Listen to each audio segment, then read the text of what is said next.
15 February 2026 ला आलेली आहे महाशिवरात्र आणि यंदाच्या महाशिवरात्रीचं काय खास वैशिष्ट्य आहे, यंदाच्या महाशिवरात्रीत पूजेचा मुहूर्त काय असणार आहे, निशित काल काय असणार आहे, महाशिवरात्रीबद्दलची संपूर्ण माहिती या एकाच व्हिडिओत. चला तर मग सुरुवात करूया.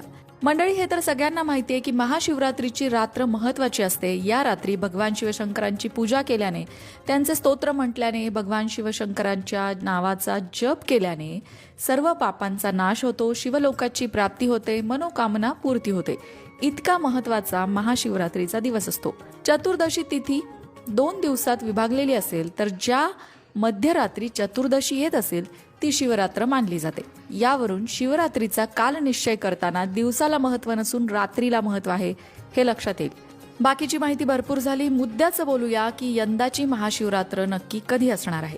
यंदा 15 फेब्रुवारी 2026 रोजी महाशिवरात्र आहे.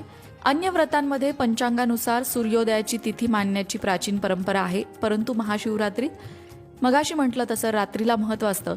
महाशिवरात्र व्रतामध्ये निशित कालाला महत्त्व आहे. या दिवशी करायचं शिवपूजन प्रदोष काळानंतर रात्री केलं जातं. रात्रीचे समान 15 भाग केल्यानंतर त्यापैकी 8वा भाग तो निशित काळ म्हणून ओळखला जातो. जेव्हा निशित काळी कृष्ण चतुर्दशी म्हणजे महिन्याच्या दुसऱ्या पंधरवड्याच्या 14वी तिथी असेल तिला शिवरात्र म्हटलं जातं. माघ महिन्यात या शिवरात्रीला विशेष महत्त्व असल्याने ती महाशिवरात्र असते. आणि यंदा जो निशित काल आहे तो कधी असणार आहे तर 15 फेब्रुवारीला उत्तर रात्री 12:28 1:18 हा निशित काल असणार आहे. आता महाशिवरात्रीचा उपवास कसा करायचा आहे तर माघ वद्य त्रयोदशीला म्हणजे आदल्या दिवशी 1 वेळ भोजन करून राहायचंय.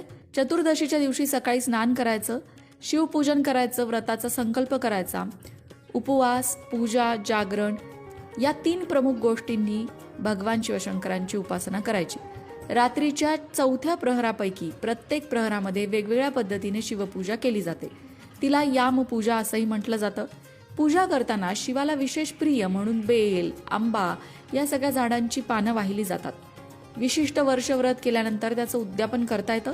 या काळात उपवास करणं, जागरण करणं या गोष्टी नकळत घडल्या तर व्यक्तीचा उद्धार होतो, अशी अनेक लोकांची श्रद्धा आहे. महाशिवरात्रीला भगवान शिवशंकरांसाठी जलाभिषेक, रुद्राभिषेक केला जातो. घरच्या घरी जर तुम्हाला महाशिवरात्रीची पूजा करायची असेल तर ती कशी करावी या संदर्भातला एक व्हिडिओ आपल्या लोकमत भक्ती चॅनलवर आहे. त्यामध्ये पूजा करून दाखवलेली आहे. तो व्हिडिओ नक्की बघा.